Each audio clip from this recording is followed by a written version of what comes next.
सही आरोप है। मन्नान बहुत गलत करते हैं, बच्चियों के साथ जो है कि गलत करते हैं पढ़ाई के आड़ में कि मदरसा चला रहे हैं, फर्जी मदरसा चला रहे हैं वो, और लड़कियों के साथ गलत कर रहे हैं।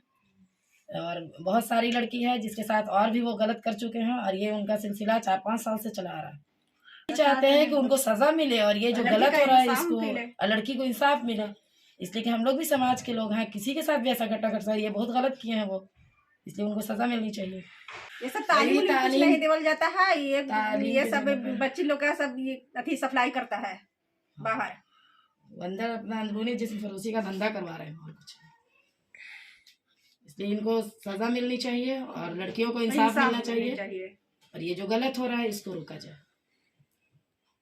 से का भी जांच होना चाहिए और मन्नान का भी जांच होना चाहिए, पूरी इंक्वायरी होनी चाहिए कि वो ऐसा कर रहे हैं, कहाँ कब से कर रहे हैं, बहुत गलत कर रहे हैं, मगर कोई आवाज उठाना नहीं चाह रहा है। इसके पीछे हम लोग को देखना चाहिए। अब हम लोग, मेरे बच्ची का साथ में हुआ तब हम लोग आवाज उठाए हैं। जहानाबाद जिले के एक हैरत अंग्रेज कारनामा उजागर होने की बात सामने आई है, जहां एक मदरसा संचालक द्वारा शिक्षण संस्थान को दादगार करने नहीं छोड़ा। शिक्षण कार्य के आड़ में देह व्यापार एवं यौन शोषण करने की बात प्रकाश में आया है। यह बात जहानाबाद जिला के अलवानात एकरा एकेडमी के शिक्षक अब्दुल मनान द्वारा झाड़ फूक के बहाने छात्राओं के साथ यौन शोषण करने तथा बहला फुसलाकर अन्यंत्र ले भागने की बात कही गई है। मिली जानकारी के अनुसार मदरसा शिक्षक अब्दुल मनान बीते 7/12/2023 को जहानाबाद की एक लड़की को नौकरी दिलाने का सांझा देकर ले भागा। जब लड़की ने घर नहीं लौटी तो लड़की के माता पिता को संदेह होने पर नगर थाना में लिखित आवेदन देकर अब्दुल मनान के खिलाफ प्राथमिक दर्ज कराई। जो ही अब्दुल मनान को प्राथमिक दर्ज होने की खबर मिली, 3 दिनों तक यौन शोषण करने के उपरांत लड़की को जहानाबाद छोड़कर फरार हो गया। वहीं लड़की के माता का कहना है कि प्राथमिक दर्ज हुआ करीब 1 सप्ताह से ज्यादा हो गया, फिर भी अब्दुल मनान पुलिस के गिरफ्त से बाहर है। ये कैसे प्रतीत होता है कि पुलिस फरार चल रहे मनान को गिरफ्तार करना ही नहीं चाहती। वहीं सूत्रों से मिली जानकारी के अनुसार काको के बीबीपुर में भी अब्दुल मनान द्वारा संचालित मदरसा काफी सुर्खियों में आया था, जहां गरीब परिवार के बच्चियों के साथ गलत कार्य करने की बात सामने आने पर वहां के लोगों द्वारा मदरसा के बंद करवाया था।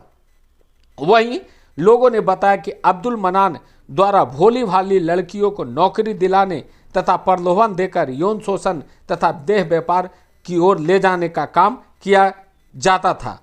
देखिए ये खास रिपोर्ट पीड़िता क्या कुछ कह रही है। हम 7 तारीख को कॉलेज के लिए निकले थे। घर पे बोले थे कि 10 बजे मतलब कॉलेज जाना है, तो कॉलेज के लिए निकले थे। तो वो पहले ही से हमको बोले थे कि इतने तुमको कॉलेज जाना ही है तो वहीं पटना भी मंत्री से मिलना है, तो डॉक्यूमेंट्स ले लेना और पैसा भी ले लेना। तो हमको लगा, हम अम्मी को नहीं बोले क्योंकि वो कई बार कई लड़कियों को ले गए हैं पटना काम से, और तो इसलिए हमको लगा कि पटना ही तो है, शाम तक आ जाएंगे। तो पटना हम फिर चले गए।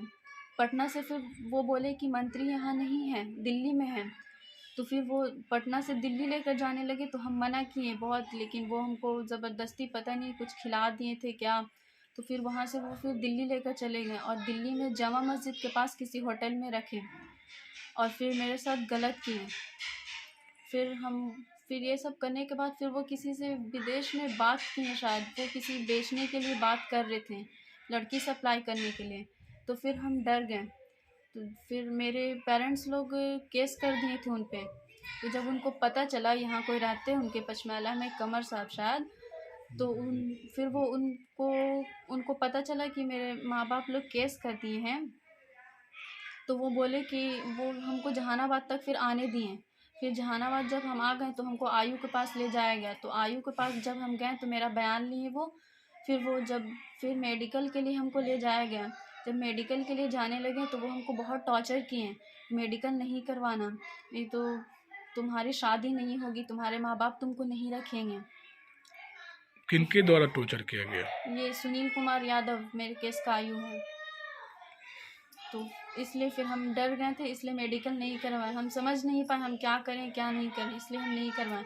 फिर जब हॉस्पिटल से निकले, जब कोर्ट जाने लगे तब फिर वो बोले कि जब मेडिकल नहीं करवाई हो तो कोर्ट में क्या बयान दोगी, तुम बोल देना कि कुछ नहीं हुआ है। वो तो ऑलरेडी बिके हुए थे, मन्नान उनको खरीद लिए थे, किनको खरीद लिए थे? सुनील कुमार यादव को।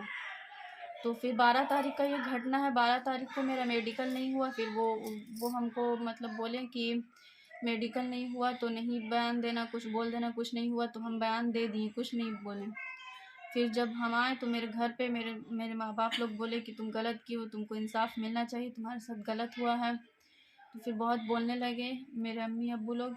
तो फिर हम 13 तारीख से डेली आयु के पास जा रहे हैं कि मेरा मेडिकल करवा दीजिए। सब लोग के पास गए, डीएसपी के पास, सबके पास गए, लेकिन कोई कुछ नहीं बोल रहा। बोल रहा है कि जो करेगा आयु करेगा, और आयु एक टाइम पे टाइम दे रहा है कि आज करवा देंगे, कल करवा देंगे। वो पहले से बिका हुआ है, मेरे केस की आयु को चेंज किया जाए। क्या नाम है आयोग आपके? सुनील कुमार यादव। क्या चाहते हैं आप इस पे? इंसाफ चाहते हैं, वो मन्नान को सज़ा मिलना चाहिए। वो मेरे जैसी कई लड़कियों की ज़िंदगी बर्बाद कर चुका। उसके पास ऑलरेडी उसकी बीवी केस की हुई है, लड़कियों के साथ वो गलत कर चुका है। मेरे साथ साथ सभी लड़कियों को इंसाफ मिलना चाहिए।